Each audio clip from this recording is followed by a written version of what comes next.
Come and listen to my story about a man named Jed. A poor mountaineer barely kept his family fed. And then one day he was shooting at some food, and up through the ground come a bubbling crude oil, that is, black gold, Texas tea.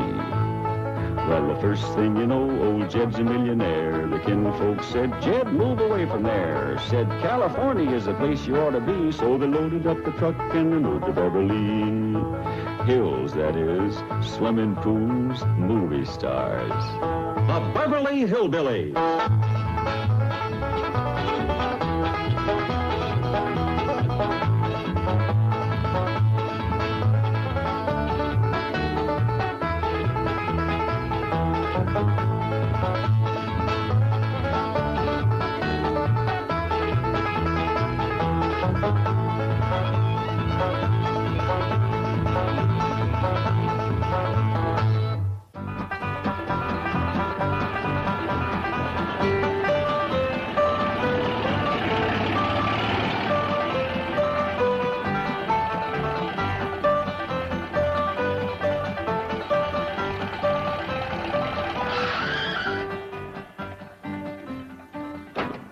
You wait here. I'll go and see Mr. Drysdale.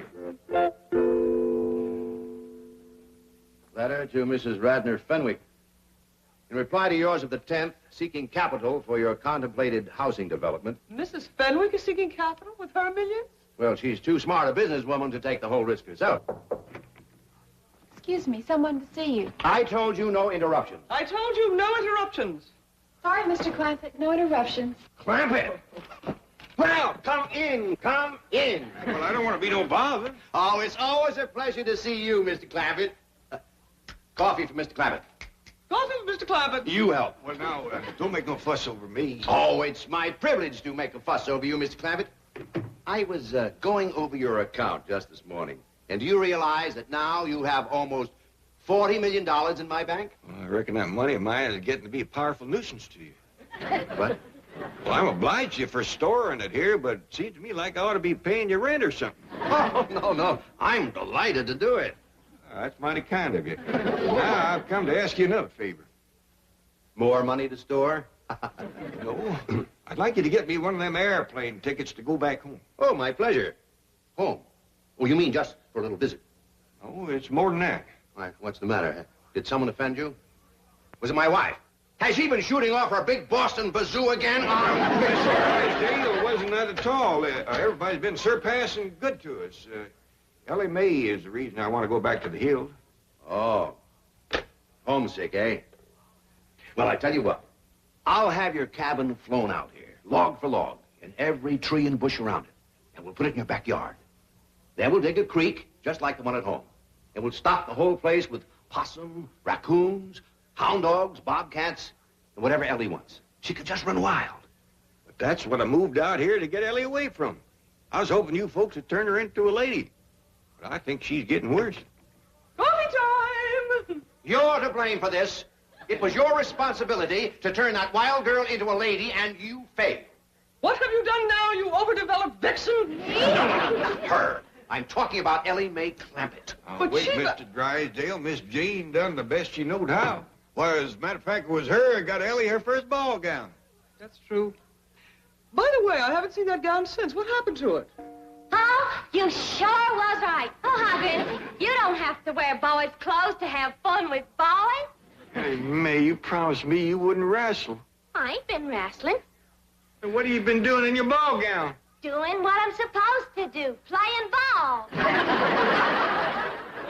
Oh, I made 2 touchdowns and kicked 3 field goals.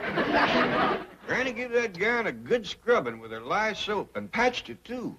But it never looked quite the same after that. Mr. Clampett, we have failed you. And when I say we, I mean you. But she... Don't argue with me. What are you standing here for? There's work to be done. But I just... Don't argue with me. Feel like I'm causing a lot of trouble for folks that ain't to blame. Now, if you just get me that airplane ticket... No, Mr. Clampett. We'll work on Elly May. We'll polish her. No, Elly May don't take a polish real easy. We'll have to face it, gentlemen. Elly May is a wildcat on wheels. Oh, you heard about this morning, did you? But what? Elly being on wheels. Wheels? Granny and me was having a cup of coffee. And all of a sudden we heard this roaring noise. If that's Jethro riding his fire-spitting bicycle again, I'm going to take a hickory stick to him. Thank you, Granny. Want to go for a ride? Sweet-smelling polecats. That was Elly Mae.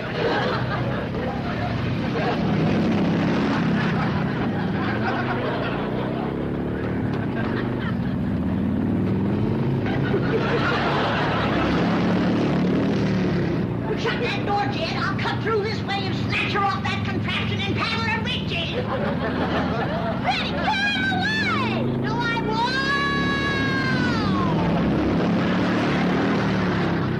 Hold on, Granny, I'm coming! I never would have caught her if she hadn't rode that thing into the cement pond. Oh, poor Granny. When I pulled her out, she was madder than a wet hen. Wetter, too. Right then, her and me decided that what Elly needed was a full-time mom. You mean you're getting married? Oh, I got to, for Elly's sake. That's the reason I need that airplane ticket. I'm fixing to go home and court myself a hill woman. How about a Beverly Hill woman? Oh, these fine city women wouldn't look twice at a grizzled-up old mountain goat like me. What are you talking about? Mr. Clampett, you are one of the most eligible bachelors in this entire city. When word gets out that J.D. Clampett is seeking a bride, there will be women beating down your door. Might be a good test for him. It'd take a strong one to handle Elly. That's the reason I think I'd best do my courting back home, and the quicker the better. No. Let me take care of everything. I guarantee I will find the woman right here in Beverly Hills. And today. Well, that's mighty nice of you. My pleasure. Thank you. Chief, I am as eager as you to find Mr. Clampett a mate locally. But should you have guaranteed to find him one today? I'm not worried. Beside me, stalwart and true as always, I have the finest secretary in the world. Thank you, Chief. A loyal and dedicated girl, to whom responsibility is a sacred word. A girl who will never fail me when duty calls. Thank you, Chief. You'll make Jed Clampett a fine wife. Me? I? You. But, Chief, I promised to Jethro. Oh? Who promised you? Me? I? Excuse me, Mr. Drysdale. Hey, what about her? She's too young for Mr. Clampett. I mean for Jethro. You're for Mr. Clampett. What is it, Janet? The guard downstairs just phoned to say that Mrs. Radnor Fenwick is on her way up to see you. Oh, yes. It must be about that new housing development. She's... Hey, wait a minute. She's a widow. Chief, Mrs. Fenwick and Mr. Clampett have absolutely nothing in common. Are you kidding? They've got $100 million in common. And if I can get them together, I can have it all right here in my bag. I'm looking for the office of the president. Mr. Pyersdale or Skyrsdale or something. Welcome. Oh, you're Mr. Flysdale. At your service, madam. Very well, Beasley. Bring in the maps and the blueprints. Let me take your money. Mink.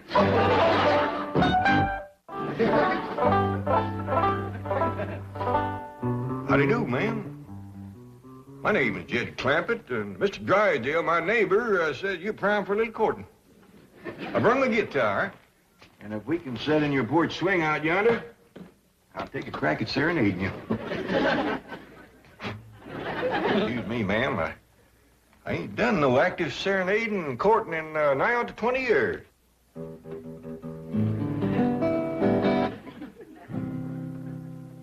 Oh, my darling, oh, my darling, oh, my Jed? darling. What's all this nonsense about you courting a city woman? Well, it was Mr. Drysdale's idea. Well, it ain't worth shucks. City women is spoiled rotten. Mr. Drysdale's gonna cull through a bunch of them and trot out the best of the lot. All they think about is smearing themselves with beauty grease, fancy-smelling renderings. Why, if you was to hug one of them, she'd squirt out of your arms like a prune pit. Well, at my age, I don't figure to do a whole heap of hugging. What do you mean, your age? Why, you're a fine figure of a man. A heap too good for these Beverly Hills society women. Jed Clampett speaking. Oh, howdy, Mr. Drysdale. You got any prospects for me? Indeed, I have. Ever hear of Mrs. Radnor Fenwick of Fenwick House? Fenwick? Fenwick? Oh, yeah, that's the widow Fenwick. Got the skinny daughter named Cynthia. That's the one. And she's very interested in you, Mr. Clampett. Very interested indeed. Well, you don't say. Granny, you remember the widow Fenwick? Yeah, and you ain't gonna get no dowry out of her. She's poor as a church mouse. Oh, Drysdale. That's Drysdale, Mrs. Fenwick. D-R-Y, Drive. Yes, so am I. How about some tea? Good idea. Well, what news? Mr. Clampett is very interested indeed. Just how interested? I will need $10 million to get this project rolling. Well, I believe I could recommend that as a good sound investment. Splendid. Provided you and Mr. Clampett hit it off personally. Personally, this is business. Well, Mr. Clampett is that kind of man. And it is important that his family like you, too. I've no time to socialize with those eccentric hillbillies. I have here my general contractor's license. I'm ready to start bulldozing. Mrs. Fenwick, both you and I know that those first 10 million are very hard to come by. Oh. Very well, but remember one thing. I control this honeymoon lane venture. I'm not having anyone tell me what to do with their money. Jed, I still say that you ought to go back home to do your courting, where the woman could bring you a dowry. You can bet dollars to dumplings that widow Fenwick ain't gonna come through that door leading no big fat sow. Well, now, Granny, a dowry ain't everything. Widow's got experience. She raised a daughter of her own. You remember Skinny Cynthia? I do. Here's your courting candy, Uncle Jed. Oh, thank you, Jethro. Put it in the truck and put my guitar in there, too. Because Elly fetches my flowers, I want you to drive me over to the widow Fenwick's. Is that who you're going to court? That's what I'm starting with. Well, Uncle Jed, now that you're here in Beverly Hills, why don't you court one of them Hollywood movie stars? Well, if things don't work out with the widow, I might just ask Mr. Drysdale, can he fix it so I can meet Lillian Gish? Maybe even Mary Pickford. Now you're talking dowry. I bet you that Mary Pickford is good for a herd of milk cows and a barn full of setting hens.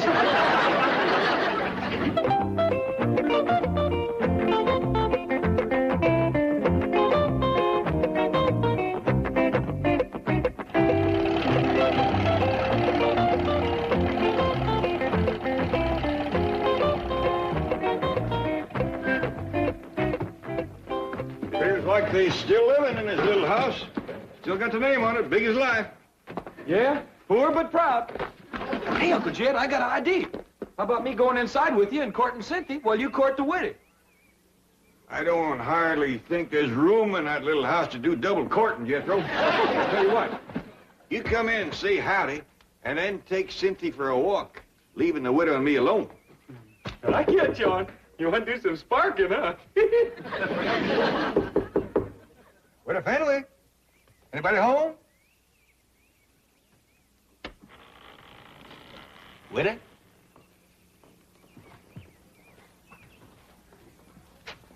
Don't appear to be nobody home. Well, hot diggity dog. Now you and me can eat the candy. Get out of there. Come on, let's go.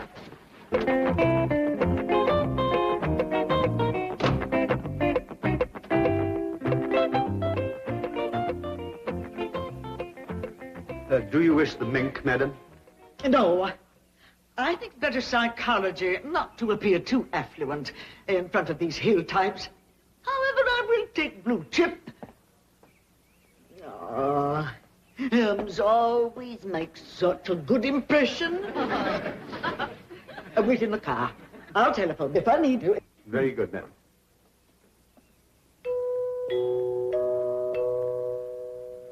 By dingies, it's coming out of the ceiling and the walls and every place. Somebody always comes to the door when that music plays. I reckon that's what brings them in. They hear it playing out on the street. Want me to go see who it is? I'll do it. You get that contraption out of here.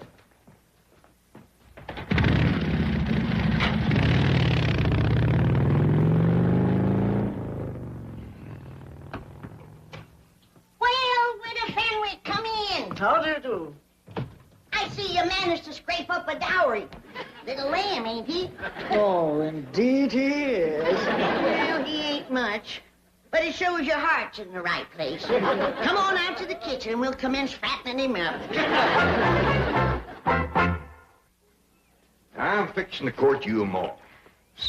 Not bad. Is that why the widow Fenwick done come over? She here? Sure is. Mr. Beasley yonder brung her over in his new car. Mr. Beasley, huh? I sure hope Mr. Beasley ain't got first call on the widder. Wouldn't want to be grazing in another man's pasture.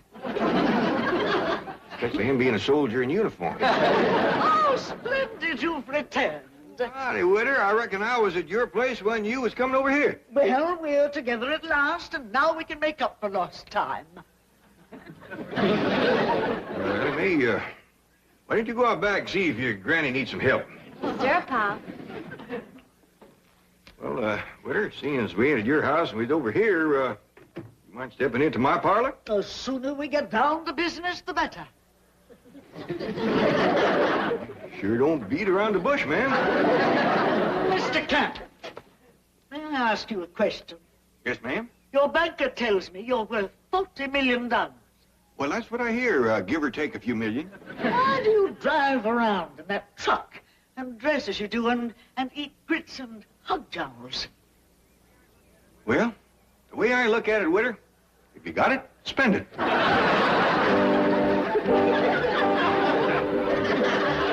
All right. Thank you. Well, Mrs. Fenwick crossed me up, went over to see Jed Clampett. I wanted to prepare him before she got there. Chief, you're a banker, not a matchmaker. Aren't you meddling where you don't belong? Any place where there's $100 million floating around, I belong. Oh, hello, Granny. Milburn Drysdale. Yes, may I speak to Mr. Clampett, please? No, you can't. He's in the parlor fixing to spark the widow. Bye. Well, I've heard of skin the cat, spin the bottle, but what is spark the widow? Spark the widow! You see, it's already working. Now, who says I'm not a matchmaker, eh? Come on, let's get over there and help. I smell money.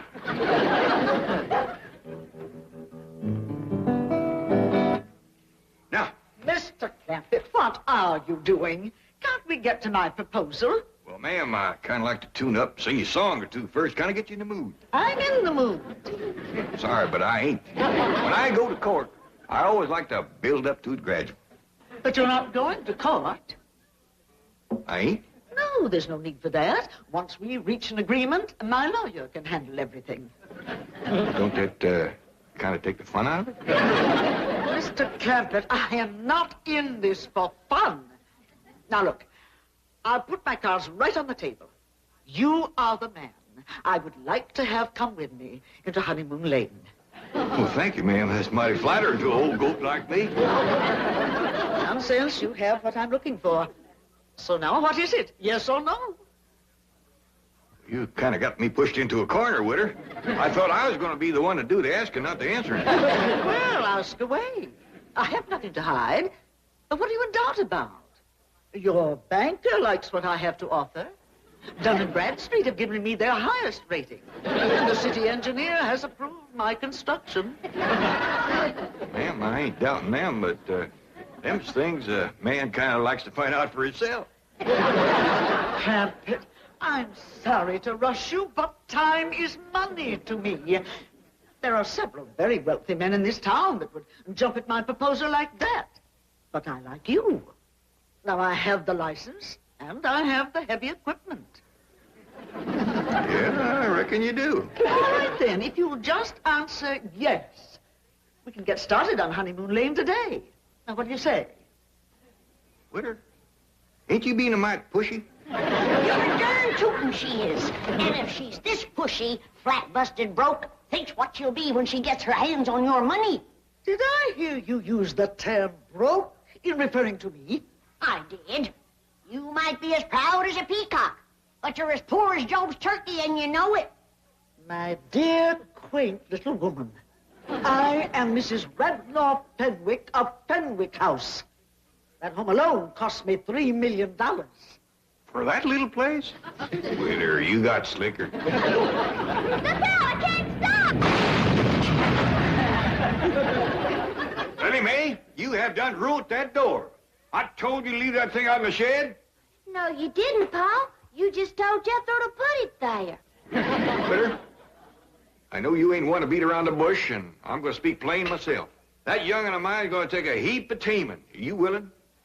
Are you kidding? That'll be your job if and when you're her ma. But I'm what? Hop on, Ma, and I'll take you for a ride. Now, hold on. The widow ain't your ma unless we get proper married. Married? You and me?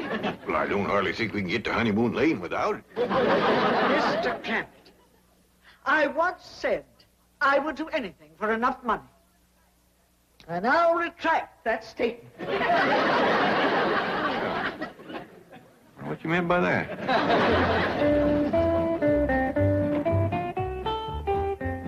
Mrs. Fenwick is still here. That's a good sign. She and Jed must be hitting it off. Ah, Mrs. Fenwick. Out of my way, dry pail. Should something go wrong? That hillbilly untouchable wants to marry me. Me!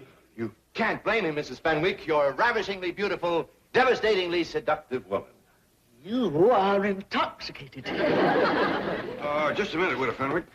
Oh, my darling, I almost let you come to my arms. I'm sorry, Widow.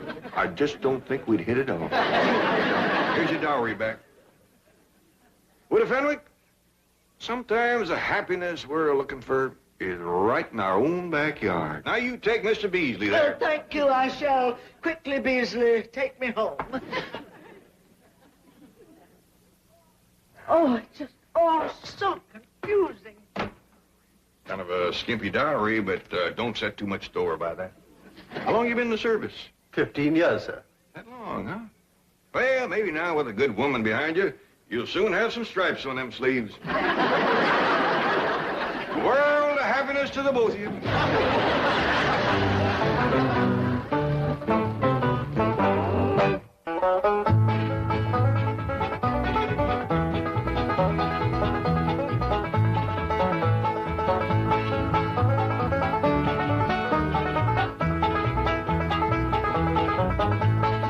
It's time to say goodbye to Jed and all his kin.